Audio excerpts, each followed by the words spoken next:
Oke, assalamualaikum warahmatullahi wabarakatuh. Hmm, Kita lanjutkan kembali perkuliahan kita untuk reproduksi ikan. Kita akan membahas tentang perkembangbiakan dan juga embriologi daripada ikan. Ini langsung dua materi sekaligus.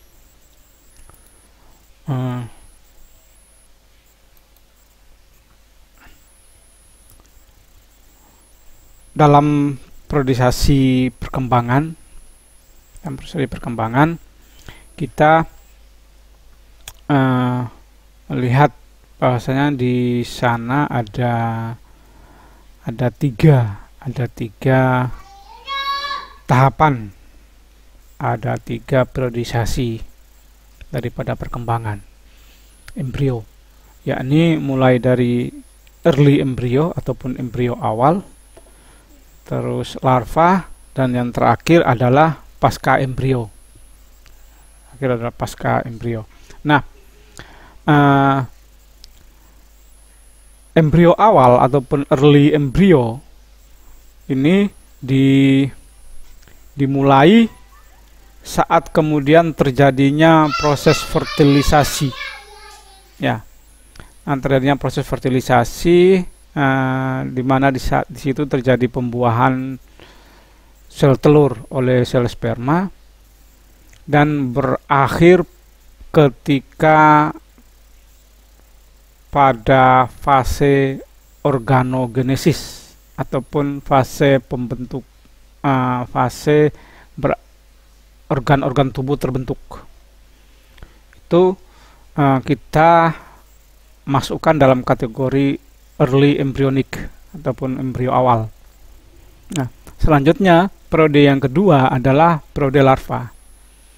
Periode larva ini dia mencakup dalam proses transformasi sistem organ dan juga bentuk badan embrio awal tadi menjadi mirip seperti dewasa. Dalam hal ini bentuknya tetap.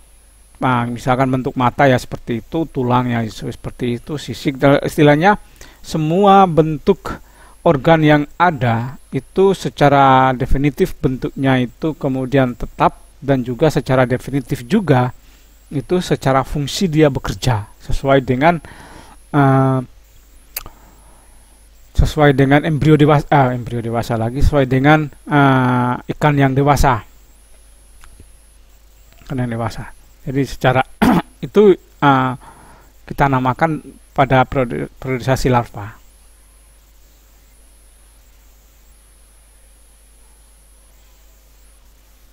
Itu pada periode larva, sedangkan yang ketiga adalah pasca embrio. Pasca embrio ini adalah ini sudah dewasa ya. Nah, sudah dewasa, jadi dia merupakan tahap fase daripada dewasa. Secara seksualnya dia dewasa dan juga tua. Dalam artian sistem organ-organ reproduksinya itu sudah terbentuk sempurna. Dia sudah tidak mengalami perkembangan lagi, sudah sempurna. Nah, ini yang kemudian bisa kita lihat di sini, karena kembali lagi bahasanya dalam periodisasi perkembangan ikan, perkembangan embrio itu, embrio ikan itu ada tiga tadi: early embryonic, larva, dan juga pasca embrio. Early embryonic mulai dari fertilisasi sampai tahapan organogenesis, sedangkan pada larva dia transformasi dari organ-organ awal, dia sampai pada pematangan daripada organ. Jadi secara definitif, secara fungsinya dia bisa bekerja, fungsi pencernaan dia bisa melakukan proses pencernaan, sehingga pada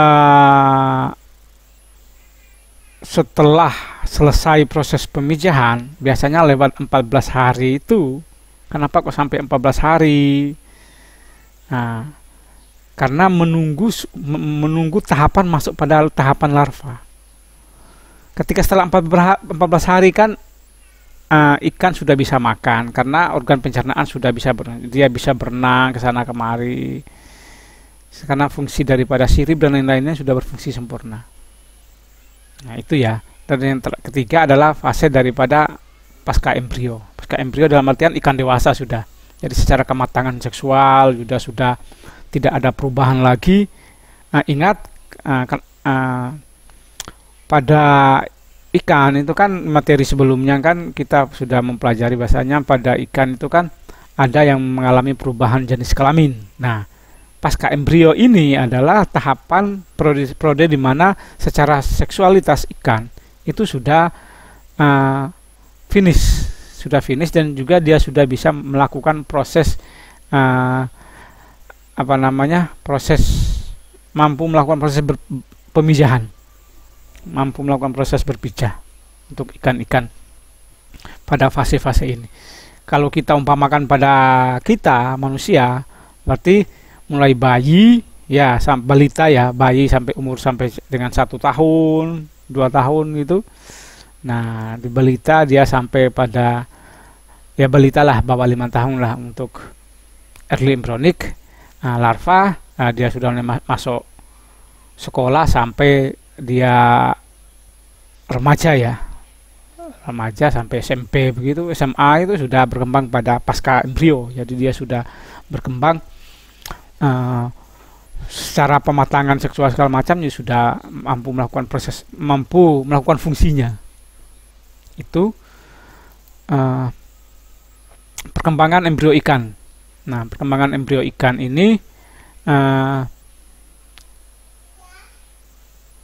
ada 6 ya. Itu tadi yang kita sebut yang pertama tadi fase early embryonic itu ada 6 tahapan ini ya.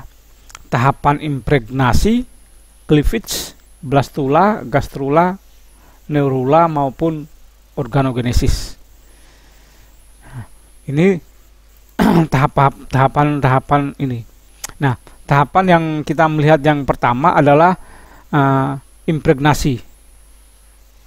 Impregnasi itu kehamilan daripada proses pembuahan. Nah, pembuahan bisa dilakukan kalau terjadi proses fertilisasi. Nah, fertilisasi memijah, ikan memijah.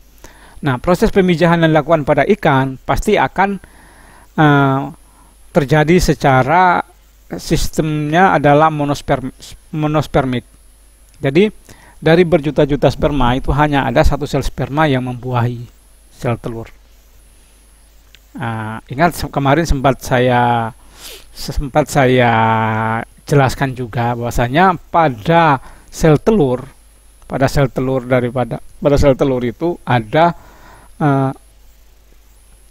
namanya satu saluran. Nah, satu saluran pada sel telur itu sebagai tempat masuknya sel sperma. Itu yang kita kenal dengan namanya mikropil. Mikropil. Nah, itu ketika dia masuk langsung akan tertutup. Nah, secara umum itu proses pembuahan yang terjadi pada ikan adalah proses monospermik. Tetapi bisa juga terjadi secara polisperma. Kalau pada manusia anak kembar, nah, anak kembar itu polispermik. Jadi lebih dari 1 sel sperma yang membuahi. Jadi sama-sama aktifnya sama-sama. Jadi monospermik. Jadi terjadi seperti itu. Pada gen yang kemudian terbawa yang diturunkan adalah kemudian haploid. Dimana kenapa haploid? Kan biasanya diploid 2N. Nah, 1N dari sel sperma dan 1 N daripada sel telur. Jadi ketemunya jadi 2N diploid. Jadi masing-masing dari betina haploid, satu gen haploid, dari jantan satu gen haploid yang diturunkan. Nah, satu kromosom yang diturunkan itu di sana. Jadi 2. Akhirnya nanti kita ketemunya diploid. Nah, dalam aktivitas pembuahan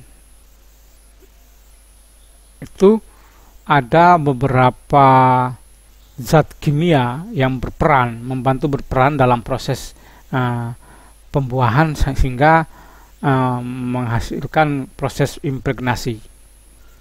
Nah, secara keseluruhan itu ada 4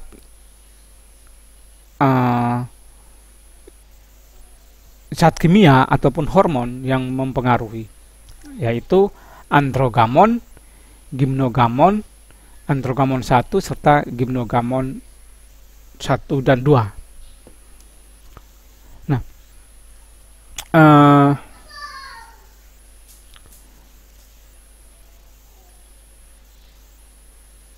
androgamon 1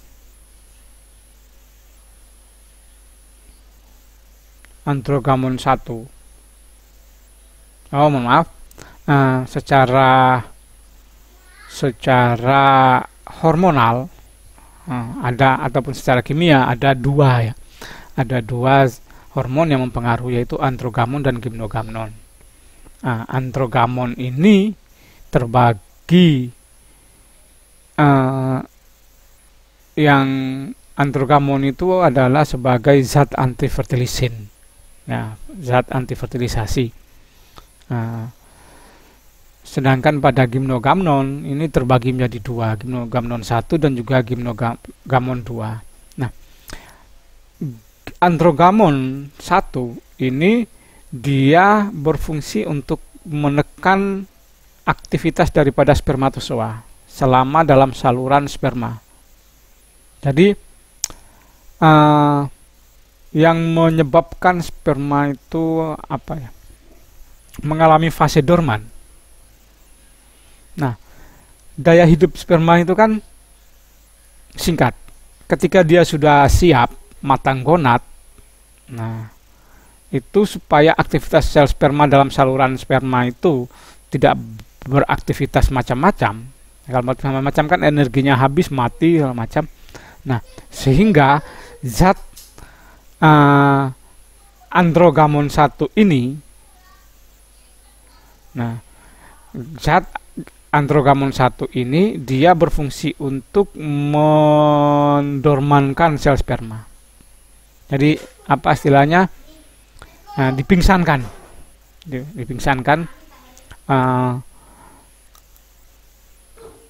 menunggu masa-masa proses pemijahan itu dilakukan. Itu androgamon 1, antifertilisin. Berikutnya adalah gimnogamon. Gimnogamon 1 ini dikeluarkan oleh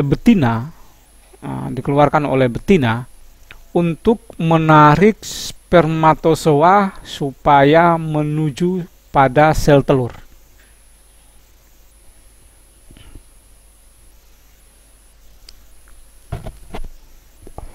Nah, jadi gimnogamon 1 ini dia menarik spermatozoa supaya menuju ke sel telur.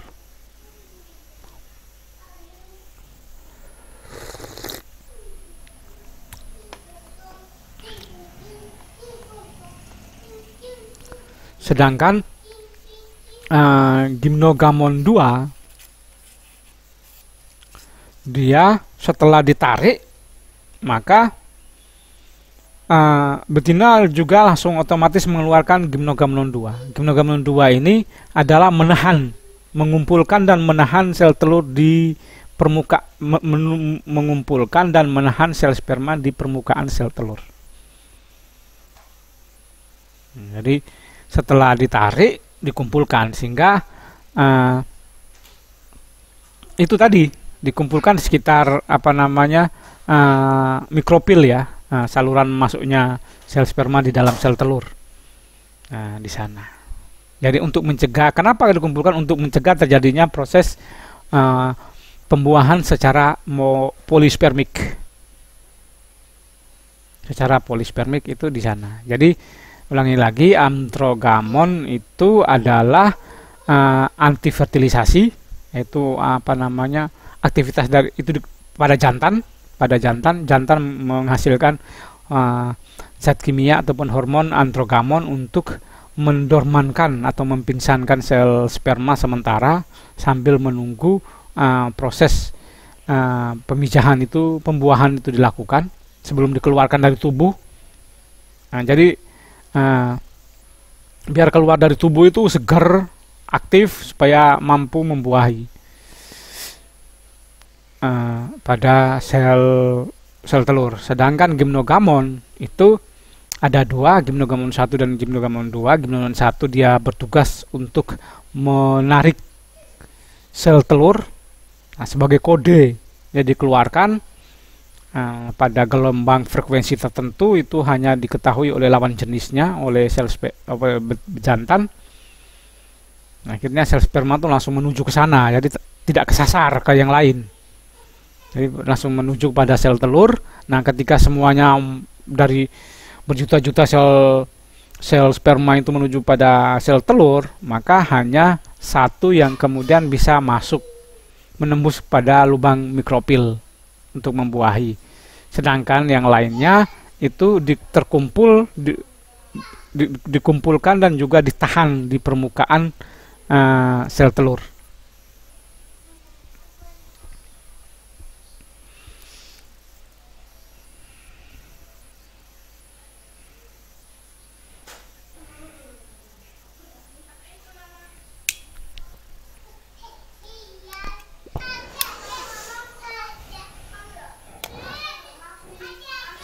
Nah, jadi seperti yang sudah tadi saya jelaskan, rasanya dalam proses pembuahan itu hanya satu sel sperma yang dapat melewati mikrofil pada sel telur.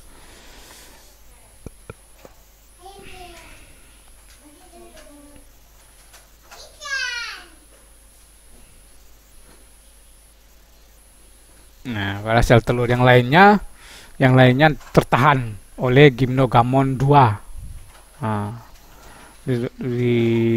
Tertahan oleh hormon gimnogamon 2. Nah, proses pembuahan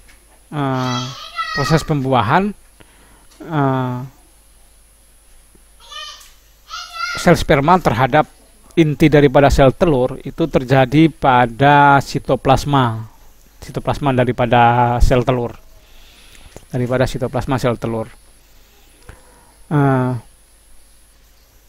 persatuan daripada kedua inti ini, dari inti sperma maupun inti sel telur ini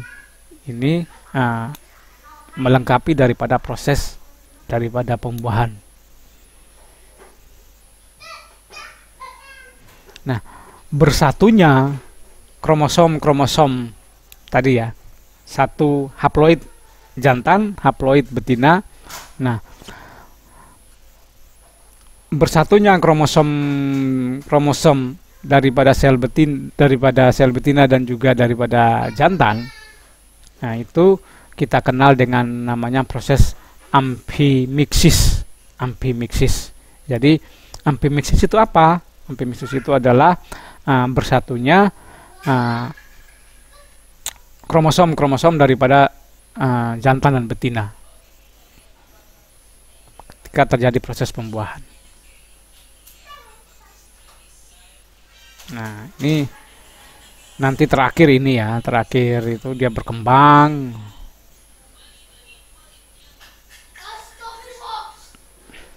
Nah, tahapan kedua daripada early embryonic adalah cleavage atau pembelahan sel zigot.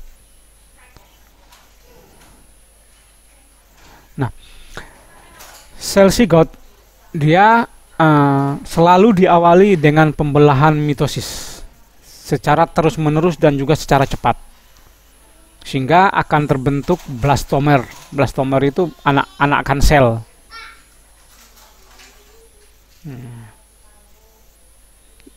Tahapan akhir ketika blastomer selesai, maka dia akan membentuk awal daripada proses morula.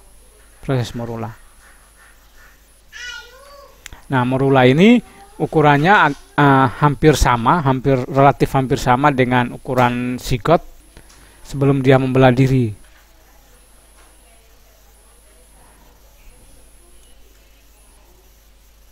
Nah, itu terjadi secara itu.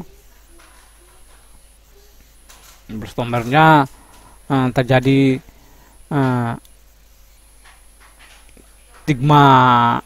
stigmotaksis. Jadi blastomer ini anakan-anakan sel ini dia disatukan, tetap melekat oleh kekuatan untuk tetap melekat sehingga dia tidak bercerai-berai. Nah, pembelahan sel zigot itu ada dua, yaitu ada yang pembelahannya itu meroblastik, ada yang kemudian secara holoblastik. Meroblastik itu adalah pembelahan sel zigot yang terjadi hanya separuh yang membelah, sedangkan holoblastik itu secara total. Nah, di mana pada meroblastik itu yang membelah itu hanya inti sel dan sitoplasmanya saja. Ingat,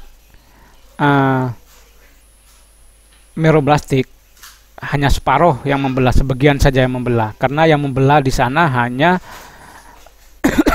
inti sel dan juga sitoplasma. Sedangkan pada holoblastik itu dia pembelahan secara total, karena kuning telur pada sel, pada telur itu juga ikut mengalami pembelahan. Nah, ingat ya, ada kuning telur yang ada pada telur, dia yang kemudian menepih pada dua kutub anima, itu dia juga ikut membelah. Tetapi secara umum pada ikan itu yang terjadi adalah pembelahan yang secara meroblastik. Holoblastik ada, tapi hanya sebagian kecil. Sedangkan meroblastik itu hampir sebagian besar. Pada umumnya adalah pembelahan meroblastik pada ikan. Nah, kenapa kok ikan itu bisa pembelahan sel zigotnya itu bisa terjadi secara meroblastik ataupun secara holoblastik? Karena biasanya karena dia tergantung daripada banyak sedikitnya kuning telur dan penyebarannya bagaimana. Seperti tadi sempat saya singgung, biasanya kuning telur itu dia akan dia menyebar rata sampai matang gonat, kemudian terus ketika mau menuju matang gonat, kuning telur ini dia tertarik pada dua kutub yang berbeda, kutub anima yang berlawanan. Jadi dia penyebarannya dia langsung dari awalnya dia tersebar hampir di keseluruhan telur. Ketika dia matang gonat, menuju matang gonat, maka dia menyusut, dia terbelah pada dua kutub anima yang berlawanan. Kalau teman-teman masih ingat di pelajaran biologi, itu kan ketika bulat telur oval ini kan dalam jaringannya itu kan ada digambarkan lengkung, ada kuning telur yang di sudut di dua sudut anima itu, kutub anima itu. Nah, itu kuning telur yang yang muncul. Jadi ketika kuning telurnya banyak dan tersebar pada dua kutub jet secara berimbang, maka akan terjadi pembelahan holoblastik. Kalau penyebarannya sedikit, penyebaran sedikit dan tidak merata di dua kutub, maka dia hanya membelah hanya inti sel dan juga sitoplasmanya saja. Itu.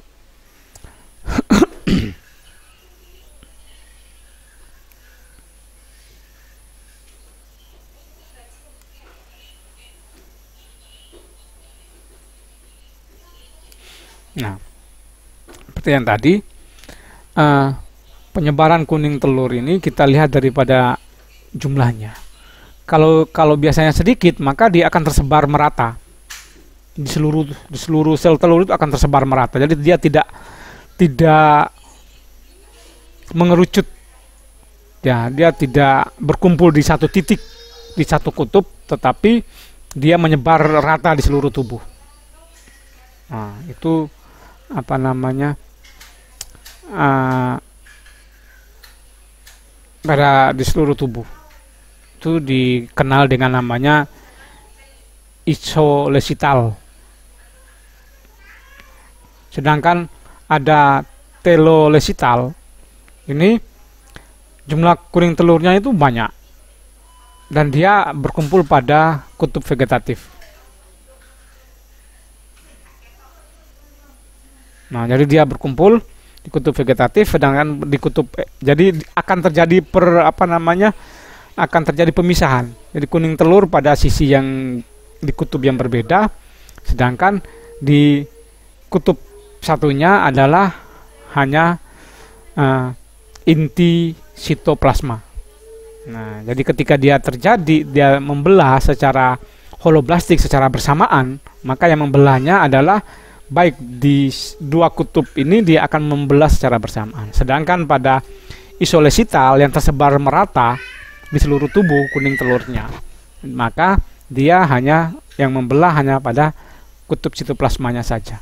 Karena di kutub kuning telurnya tidak ada, karena kuning telurnya hanya sedikit sehingga dia tersebar merata di seluruh tubuh.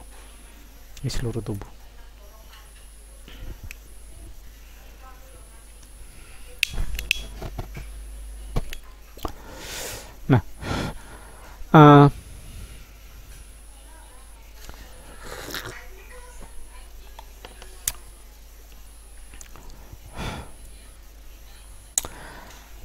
pada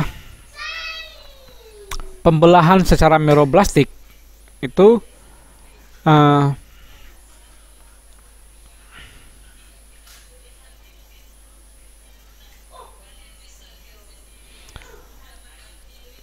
dikategorikan dalam 3 proses pembelahan.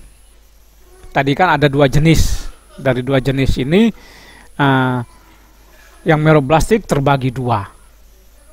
Yang meroblastik terbagi 2, yaitu meroblastik diskoidal dan juga meroblastik superficialis. Jadi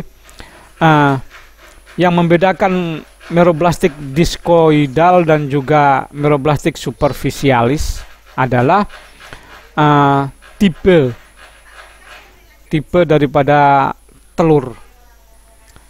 Pada diskoidal itu biasanya untuk tipe-tipe telur yang politelolesital. Sedangkan pada meroblastik superficialis adalah pada tipe yang kemudian tipe yang sentrolesital.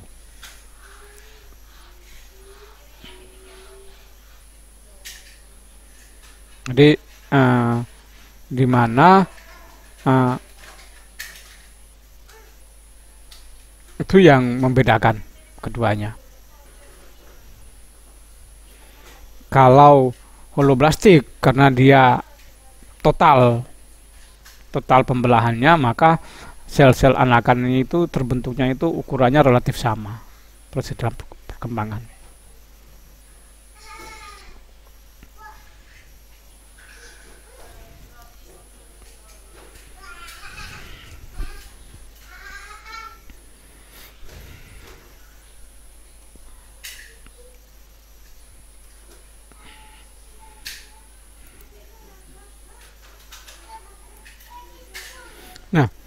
pada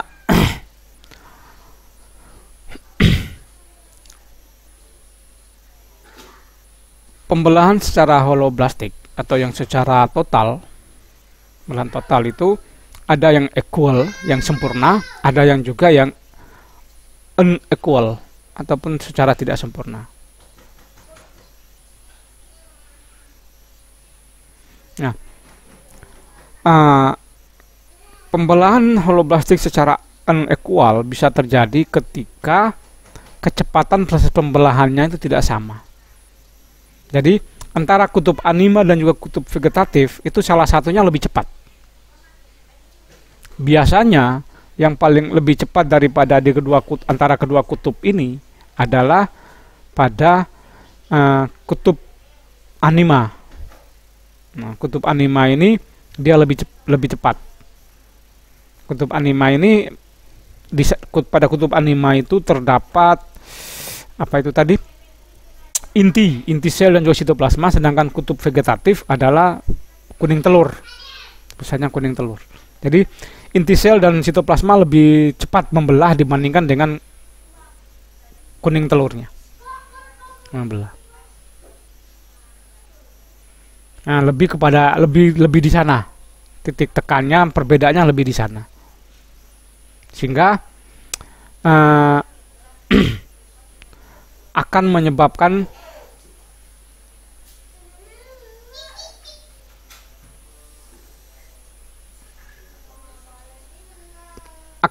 perbedaan, ya, akan menyebabkan perbedaan pada ukuran daripada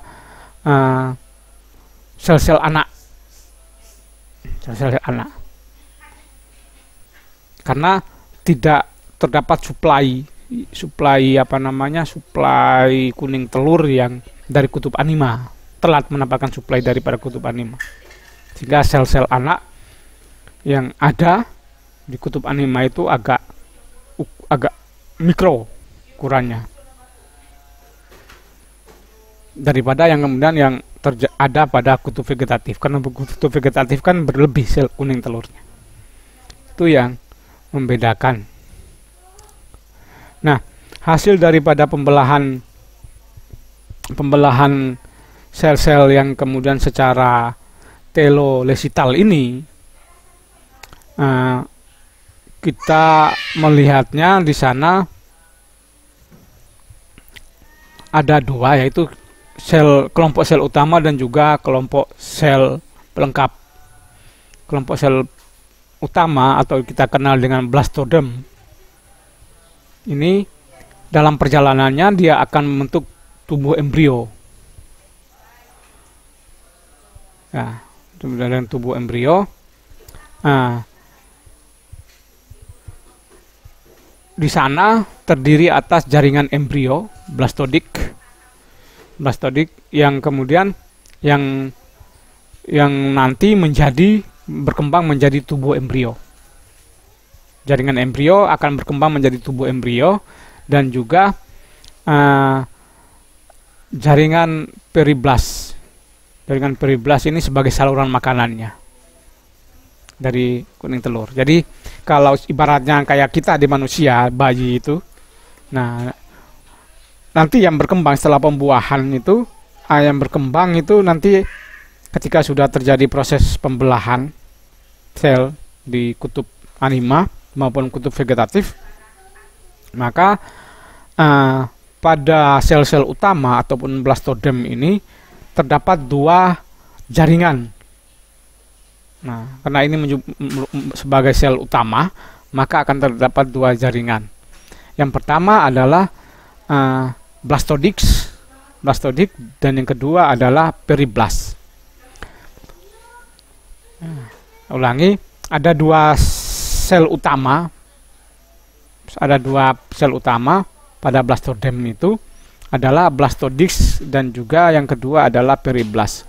Blastodix ini akan berkembang menjadi tubuh embrio, janin. Nah, kalau pada manusia itu janin, sedangkan periblas itu akan berfungsi sebagai penyalur makanan yang dari kuning telur tadi ya. Nah, dari kuning telur tadi itu dia akan tersalurkan ke embrio.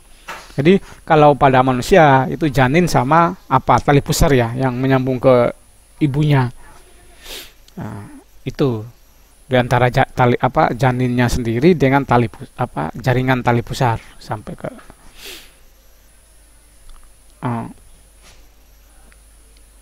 itu ya jaringan tali pusar sampai ari-ari segala macam kalau pada manusia ya. Jaringan apa penyalur makanan. Kalau pada ikan itu. Jadi blastodis akan berkembang menjadi tubuh daripada embrio itu, sedangkan yang kedua adalah periblast itu sebagai jaringan penyalur makanan. Yang kedua adalah kelompok sel-sel pelengkap. Nah, kelompok sel-sel pelengkap baik itu kemudian tropoblast, periblast maupun auxiliary cell.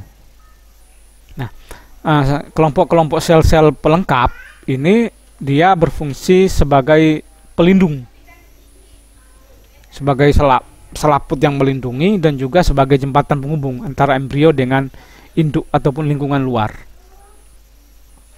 Jadi dia melindungi dan juga menjadi jembatan penghubung antara embrio dengan induk maupun embrio dengan lingkungan di luarnya. Itu pada pembelahan sel.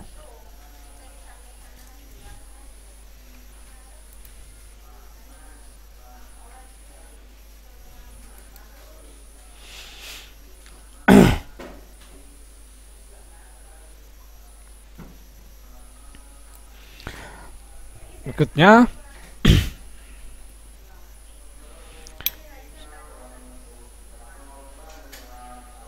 setelah cleavage, impregnasi, cleavage, yang ketiga adalah blastula. Blastula adalah kelompok sel-sel anak daripada hasil pembelahan, ataupun kita mengenal dengan proses pembentukan blastula. Proses pembentukan blastula.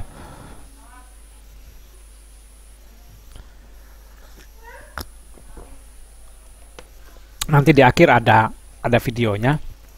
Nanti kita bisa melihat. Jadi ada suloblastula yang mana di tengahnya terdapat rongga kosong. Ini bisa dibaca sendiri. Nah, mulai dari suloblastula, steroblastula sampai pada yang terjadi diferensiasi kimia, bentuk dan juga fungsi. Jadi proses perkembangan daripada blastula, pembentukan blastula itu. Jadi diawali daripada suloblastula, yaitu rongga kosong, rongga yang masih kosong. Kemudian steroblastula, kemudian sudah mulai terisi masif. Nah, setelah terisi masif, maka dia akan melakukan proses diferensiasi perkembangan yang membentuk kemudian organ-organ tertentu.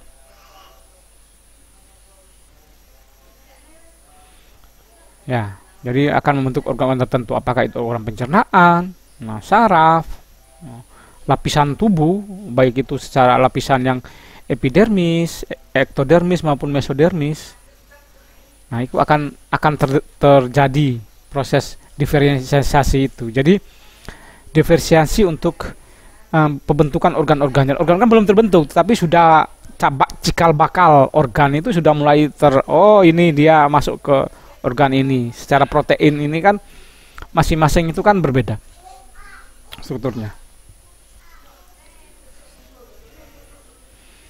Nah, jadi disesuaikan dengan bentuk dan fungsi masing-masing daripada jaringan blastula ini sendiri, sehingga nanti pada akhirnya akan dikenal dari proses diferensiasi itu. Kita kenal dengan tiga jenis atau tiga macam proses diferensiasi, yaitu secara kimia, secara bentuk maupun secara fungsi. atau faal.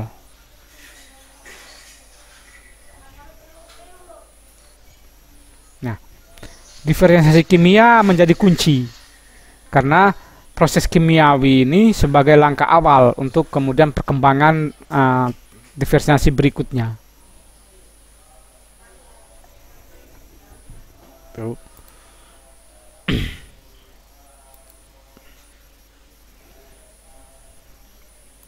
Nah, setelah blastula selesai adalah proses gastrula. Gastrula ini pembentukan daripada 3 lapisan. Nah, 3 lapisan daripada tubuh, yaitu lapisan ektoderm, mesoderm, dan juga entoderm.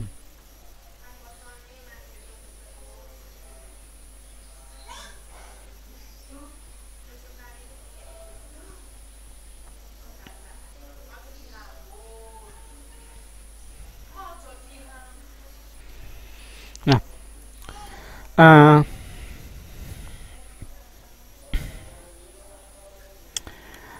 pada proses gastrula ini,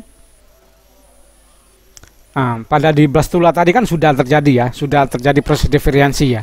Jadi sudah mulai ada cikal bakal apa namanya organ-organ ya, cikal bakal organ-organ sudah mulai tertata. Nah, di proses gastrula ini akan membentuk 3 lapisan tubuh, 3 lapisan dalam tubuh, yaitu lapisan ektoderm, mesoderm, dan juga entoderm. Nah, jadi dari perjalanan panjang dari proses meroblastik tadi, pembelahan sel pada ikan tadi itu, dia di sini adalah prode kritis. Proses gastrula ini adalah prode daripada gastrula ini adalah prode yang kritis karena dia erat kaitannya dengan pembentukan sel saraf. Nah, setelah gastrula nanti kan neurula. Dia kalau dasarnya kemudian tidak terjadi kesalahan, maka proses sarafnya juga akan keliru, pembentukan sel sarafnya. Jadi setelah di meroblastik tadi, pembelahan tadi itu ya masuk pada blastula juga, maka dia di gastrula ini lapisan-lapisan ektoderm, mesoderm, dan juga entoderm itu sudah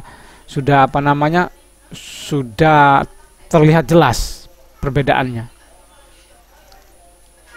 Nah, ini ditandai daripada gerakan-gerakan yang kemudian muncul pada tahapan ini, yaitu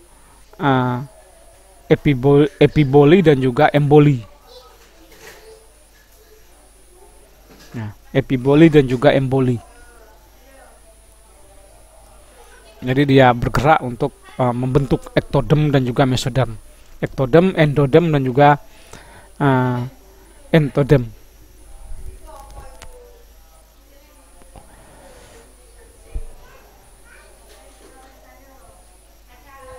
Ini yang terjadi, emboli maupun epiboli. Nanti bisa dibaca secara keseluruhannya.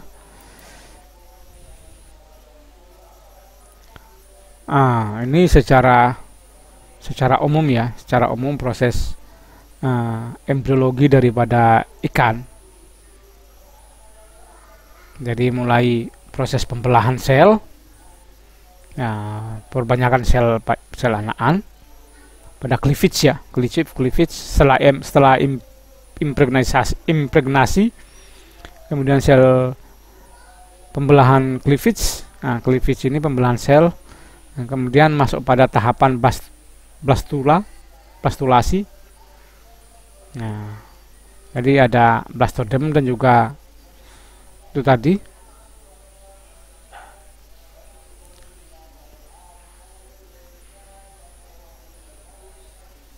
dia berkembang, embryonic cell, germing cell, dorsal. Jadi calon-calon organ itu sudah terbentuk di sini. Berkembang dia.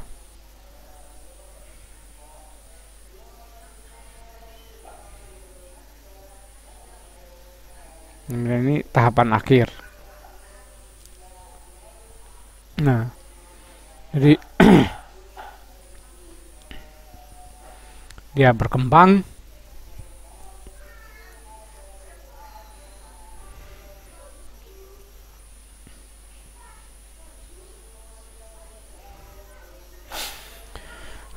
Setelah gastrula adalah neurula. Neurula ini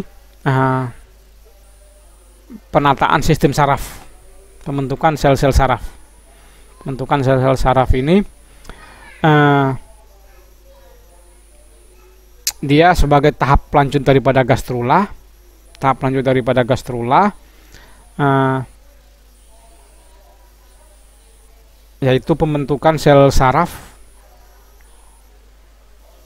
dari notokorda maupun ektodem. Nah, sel saraf ini nanti dia akan berdiferensiasi menjadi sel otak, menjadi otak dan juga tulang belakang. Tulang belakang kita kenal dengan apa namanya? Sentral daripada SNS ya, sentral daripada saraf, sistem CNS ya, sistem neurologi sistem, Central Neurology System, SNS. Kita tahunya ini. Jadi pembentukannya secara notokorda maupun juga ektodem. Kemudian tabung saraf ini dia berkembang menjadi, sistem saraf ini dia berkembang menjadi otak dan juga tulang belakang. Nah, tahapan terakhir adalah organogenesis. Organogenesis ini adalah pembentukan daripada alat-alat tubuh, organ-organ tubuh yang sedang berkembang.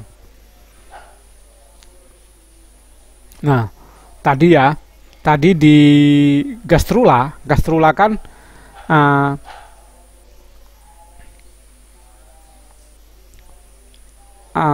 sudah terbentuk tiga lapisan tubuh, baik itu ektodem, endodem maupun mesodem. Nah, pada ektodem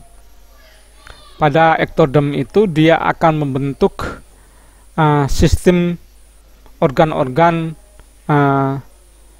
saraf dan juga epidermis.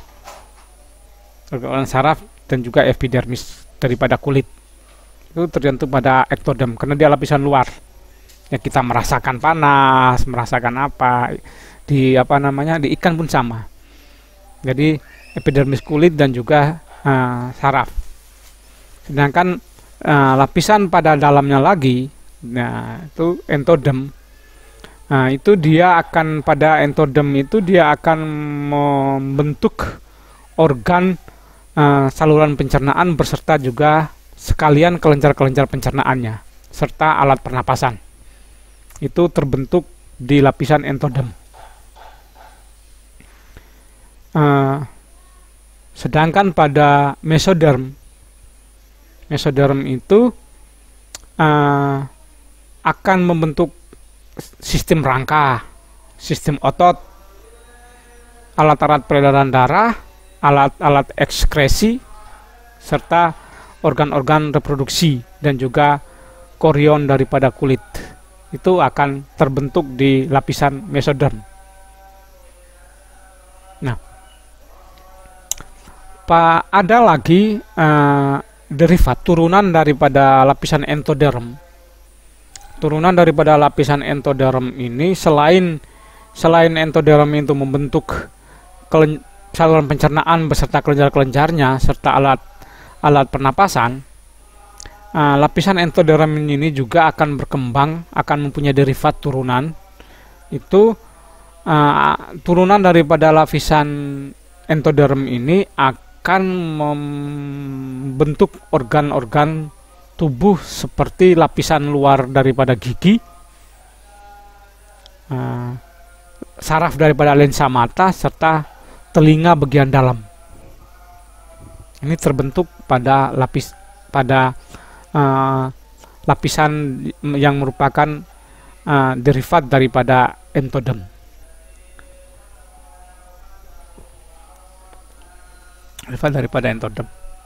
Jadi itu ya. Jadi perjalanan panjang ya. Jadi kalau kita melihat mulai dari impregnasi, dia terus kemudian cleavage, membelah, terus blastula. Nah, blastula di sini kan cikal bakal organ kan sudah mulai dibedakan, cikal bakalnya. Nah, sudah dibedakan. Nah, setelah sudah mulai dibedakan, oh ini nanti bakal calonnya apa namanya? Organ pernapasan, organ pencernaan. Nah, ini sudah mulai terbentuk, sudah mulai terlihat cikal bakalnya di lapisan blastoderm. Nah, pada lapisan pada tahapan gastrula, nah, cikal-cikal bakal ini mulai terbagi dalam 3 lapisan, yaitu lapisan ektoderm, endoderm, dan juga mesoderm. Nah, akan dipertegas lagi, organ-organ ini akan terbentuk ketika pada tahapan organogenesis, yang terbentuknya pada setiap lapisan, plus tambahan daripada derivat daripada entoderm. Jadi tahapannya jelas ya. Di cleavage dia membelah, di blastula cikal bakal organ ini sudah mulai terbentuk, sudah mulai bukan terbentuk ya, sudah mulai kelihatan. Oh, ini calonnya mata, calonnya ini sudah mulai terpetakan bahan-bahan penyusunnya. Nah, ketika sudah terpetakan bahan penyusunnya, masuk pada tahapan gastrula, ini sudah mulai terbagi. Karena gastrula itu dia membentuk 3 lapisan, ektoderm, entoderm, dan juga mesoderm, maka cikal bakal organ ini mulai terbagi dalam 3 lapisan itu. Jadi cikal bakalnya kulit dan saraf, dia akan lari ke ektoderm. Nah, cikal bakalnya pencernaan, pernapasan, dia pada entoderm. Nah, itu sudah mulai terbagi di sana, di tahapan gastrula. Neurula adalah proses pembentukan daripada saraf yang kemudian kita kenal dengan sistem saraf pusat di otak dan juga tulang belakang. Nah, pada organogenesis, 3 lapisan yang dibentuk di gastrula tadi, ektoderm, mesoderm, endoderm, ini akan membentuk organ-organ tubuh yang ada di sana. Organ tubuh yang ada di sana itu terbentuk di sana. Itu tahapan yang secara jelas tuh. Nah,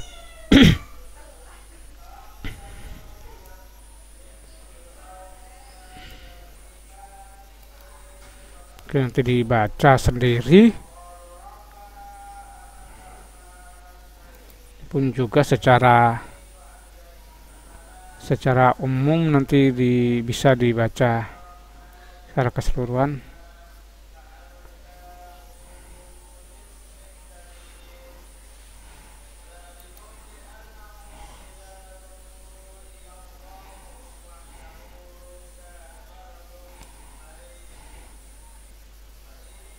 Nah, bisa menguatkan yang penting saja. Nah, secara umum dari proses embriologi dan juga perkembangan daripada embryogenesis dan juga perkembangan daripada dan perkembangannya secara umum itu ada 4 faktor ini yang mempengaruhi, yaitu suhu, DO, salinitas, dan juga jumlah kuning telur. Jadi 4 faktor ini mempengaruhi di sana: suhu, DO, salinitas, serta jumlah kuning telur. Nah, suhu suhu ini, kenapa suhu itu penting? Karena suhu yang terlalu rendah ataupun terlalu tinggi itu akan menyebabkan proses perkembangannya menjadi tidak berjalan dengan normal. Nah, kalau terlalu dingin, terlalu rendah, perjalanannya lamban, ya proses perkembangannya lamban. Kalau terlalu tinggi bisa menyebabkan kematian. DO pun sama.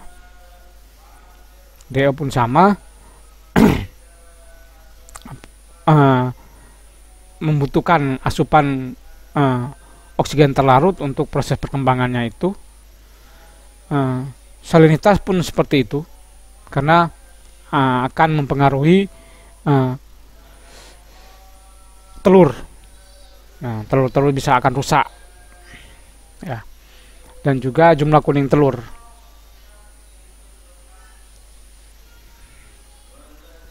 Nah, akan menyebabkan kebanyakan kuning telur, maka perkembangan akan lamban. Terlalu sedikit juga kemudian kurang bagus. Jadi secara keseluruhan 4 faktor itu yang kemudian mempengaruhi.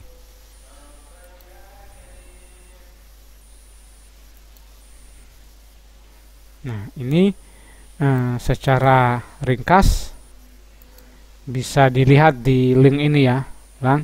Saya lihat bisa dilihat di link YouTube ini, bisa didengarkan. Embryo development begins with fertilization. Nah, saya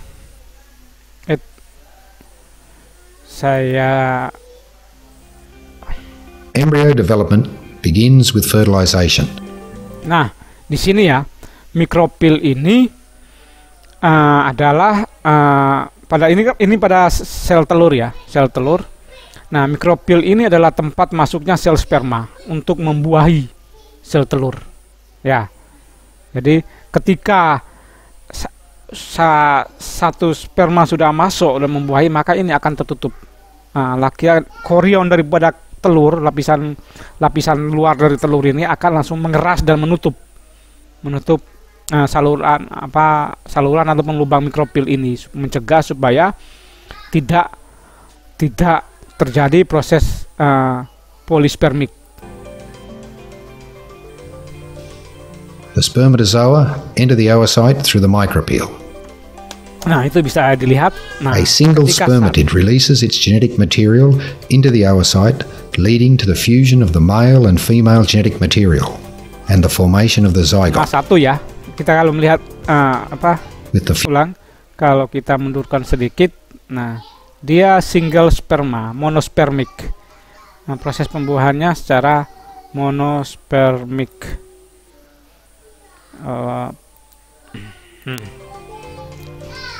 The spermatozoa enter the oocyte through the micropyle. A single spermatid releases its genetic material into the oocyte, leading to the fusion of the male and female genetic material and the formation of the zygote. With the fusion of the spermatid and oocyte cell membranes, a cortical reaction is set in motion. There are changes in the chorion, and enzymes released from the cortical granules in the oocyte cytoplasm cause the separation of the oocyte cell membrane from the chorion and the establishment of the perivitrilline space. The chorion swells and lifts away from the zygote. There are changes in the non-yolk cytoplasm of the zygote. The wave of calcium release accompanying the cortical reaction causes actin microfilaments to squeeze the non-yolk cytoplasm towards one extremity of the zygote. The non-yolk cytoplasm streams to what will be the animal pole. Opposite the animal pole is the vegetal pole. Nah, ini tadi seperti yang saya jelaskan bahwasanya anima pole, kutub anima dan juga kutub vegetatif. Kutub vegetatif ini kuning telur, ya, berkumpulnya ke kuning telur, sedangkan kutub anima ini adalah inti sel dan juga sitoplasma. The accumulation of non-yolk cytoplasm at the animal pole forms the blastodisc, and its formation changes the shape of the zygote from blastodisc ini adalah tadi, masih ingat? Tadi adalah kemudian jaringan yang akan membentuk embrio blastodisk. Ya. Spherical to pear-shaped. Cell division begins very soon after the formation of the zygote. Remember, there is a difference between cleavage in mammalian embryos and cleavage in fish embryos. Here is a short reminder of the cleavage process in mammals. In contrast to the eggs of fish, birds and reptiles, mammalian eggs contain a relatively small amount of yolk, and the zygote engages in holoblastic cleavage. The whole embryo divides to produce 2 separate cells. These 2 blastomeres divide to produce 4 separate cells, and so on. All this occurs within the zona pellucida, so there is a compaction of the cells to produce a morilla before the blastular period begins. Zebrafish eggs contain a large amount of yolk, and so do not engage in holoblastic cleavage, but rather perform meriblastic cleavage. That is to say, cell division is confined to the non-yolk cytoplasm of the blastodisc. The first cell division occurs in the vertical plane of the blastodisc to produce 2 blastomeres at the animal pole that are incompletely separated from the yolk. The 6 cell divisions of the cleavage stage occur regularly at about 15-minute intervals and synchronously. The first 5 divisions occur in the vertical plane and in regular orientation. If we look at the embryo with a view from the animal pole, we see that the second division occurs at right angles to the plane of the first division to create 4 blastomeres that are incompletely cleaved from the yolk. The third division occurs along 2 planes at right angle to the second and parallel to the first division to create 8 incompletely cleaved blastomeres at the animal pole. So now the animal pole contains a 2x4 array of blastomeres. The fourth cleavage division occurs in 2 planes at right angle to the third and parallel to the second to produce a 4x4 array of cells. For the first time, some cells are completely cleaved from the other cells. The complete cells are the 4 most central blastomeres. Note that these 4 cells are completely surrounded by 12 outer cells, the so-called marginal blastomeres, which are incompletely separated from the yolk. The fifth division occurs in 4 planes at right angle to the fourth and parallel to the first and third.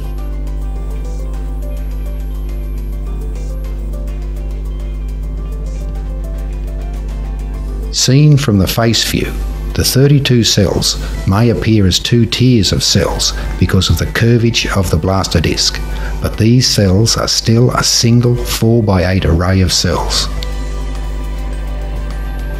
The sixth division is the first that occurs in the horizontal plane, and after this division it is the first time that some cells are completely covered by other cells.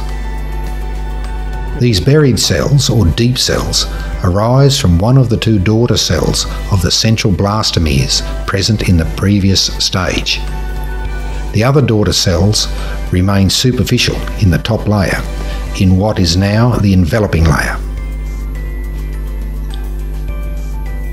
The blastular period begins at the 128th cell stage. A high mound of blastomeres appears to be a solid half ball perched on the yolk cell. The cleavage furrows are now irregular and it is difficult to follow the individual divisions that are asynchronous. At the 256 cell stage, there is a thin outer layer of the enveloping cells and many more deep cells. At the 512 cell stage, with the 10th cell division, the mid-blastular transition starts, and formation of the yolk syncytial layer also starts.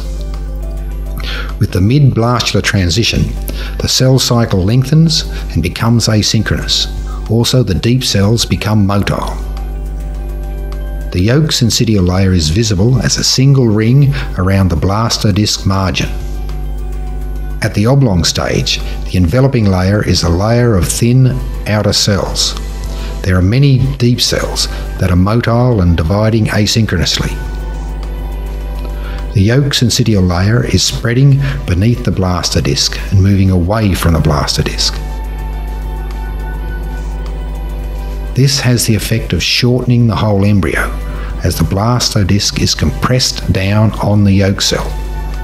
The yolk syncytial layer now consists of an external yolk syncytial layer external to the blaster disc and an internal yolk syncytial layer that is beneath the blaster disc. At the dome stage, the internal yolk syncytial layer begins to dome up, which is a sign that emboli has started.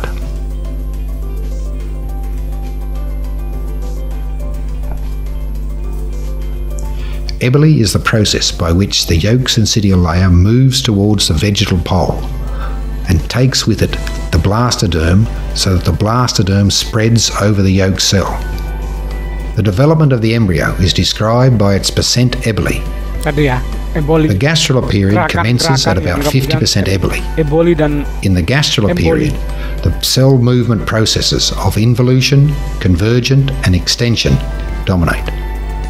At the shield stage, at about 6 hours, as involution continues at the entire margin of the blastoderm, a process of convergence commences.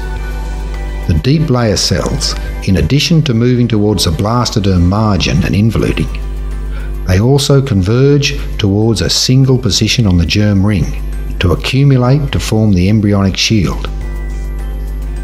At the embryonic shield, the involuting cells form the axial hyperblast that continues the movement of involution to stream towards the animal pole. At 90% emboli, the axial blastoderm thickens on the dorsal side rather than the ventral. At 100% emboli, the bud stage, at about 10 hours, the gastrula period is defined as ended when the emboli is complete and the tail bud has formed.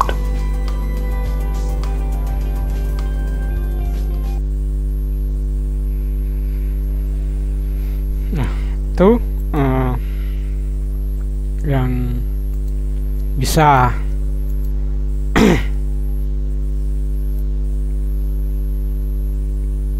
saya jelaskan dari pertemuan ini. Pada intinya, secara keseluruhan perkembangan embrio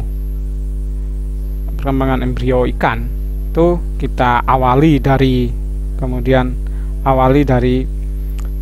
proses pembuahan, impregnasi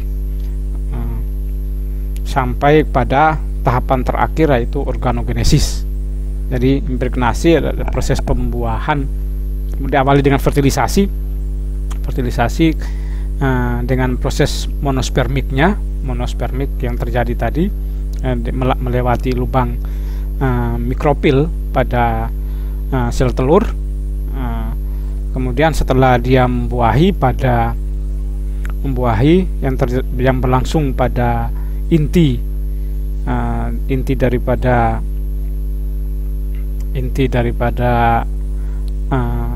sel telur, proses penyatuan daripada kromosom jantan dan juga kromosom betina yang diwariskan itu, ini kita kenal dengan ampimixis tadi ya.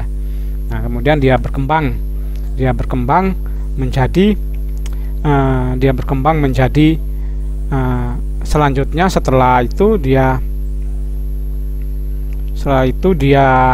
diawali dengan proses pembelahan sel atau cleavage dari dua sel yang membelah tadi di video digambarkan sempurna, baik itu secara holoblastik yang pembelahan total maupun secara meroblastik hanya sebagian. Nah, dari membelah menjadi dua sel, kemudian berkembang jadi membelah lagi menjadi 4 jadi 16 jadi 32 jadi 164, dan selanjutnya dengan gerakan-gerakan epiboli dan juga emboli tadi sudah dijelaskan secara keseluruhan.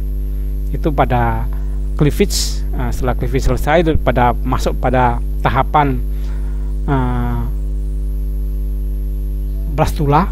Nah, blastula di sana adalah kemudian mulai proses cikal bakal organ-organ sudah mulai teridentifikasi, terpetakan di sana. Setelah terpetakan, dia berkembang menjadi gastrula. Gastrula dia membentuk 3 lapisan, yaitu ektodem, entodem, dan juga mesodem. Nah, cikal bakal organ yang tadi sudah terpetakan di blastodem ketika terbentuk gastrula, pada tahapan gastrula pembentukan 3 lapisan tubuh, maka kandidat-kandidat organ itu akan kemudian tersebar sesuai dengan peruntukannya. Dari yang ektodem ke ektodem, yang mesodem ke mesodem, yang entodem ke entodem. Nah, kemudian masuk pada tahapan neurulasi ataupun pembentukan saraf. Di sana dia berkembang menjadi otak dan juga tulang belakang sebagai pusat sistem saraf. Nah, itu setelah sarafnya sudah ditata, kemudian pembentukan organ tubuh di tahapan terakhir, yaitu organogenesis. Nah, organogenesis. Nah, di sana 3 lapisan tadi ya, ektodem, entodem, dan mesodem. Ditambah lagi ada 1 lagi lapisan sebagai derivat ataupun keturunan atau turunan daripada pecahannya daripada entodem. Nah, di sana dia membentuk organ-organ, alat-alat tubuh di sana. Nah, secara keseluruhan proses perkembangbiakan dan embriologi ikan itu dipengaruhi oleh 4 hal tadi ya. Ada suhu, ada DO, ada salinitas, dan juga ada jumlah daripada sel telur, jumlah daripada kuning telur yang dipunyai oleh masing-masing masing-masing ikan ya. Ikan itu dengan apa namanya, kandungan kuning telur pada sel telurnya itu akan berbeda-beda. Jadi dipengaruhi oleh itu. Jadi 4 faktor itu yang kemudian mempengaruhi. Kalau suhu tadi untuk proses perkembangannya, suhu yang lamban dia berkembang, suhu yang rendah perkembangan embriologinya akan berlangsung lama. Suhu yang terlalu tinggi akan menyebabkan cacat ataupun kematian pada telur ataupun pada larva bisa. Oksigen terlarut juga sama, dia memberikan supply supaya ini tetap hidup dan sebagainya. Sedangkan salinitas tadi akan mempengaruhi telur, yaitu kerusakan pada telur kalau kemudian salinitasnya terlalu tinggi ataupun terlalu rendah. Sedangkan jumlah kuning telur tadi, kalau terlalu banyak kuning telur juga menyebabkan tidak bagus dalam proses perkembangannya, akan jadi lama karena harus menghabiskan kuning telur dulu baru berkembang menjadi tahapan-tahapan selanjutnya. Karena kuning telur juga ikut mengalami proses pembelahan pada holoblastik. Kalau meroblastik kan hanya sebagian saja, sitoplasma sama inti saja yang membelah. Sedangkan pada holoblastik itu kan dia membelahnya bersamaan di kutub anima maupun kutub vegetatif. Kalau meroblastik yang membelah hanya pada kutub animanya saja, Jadi itu ya teman-teman ya, itu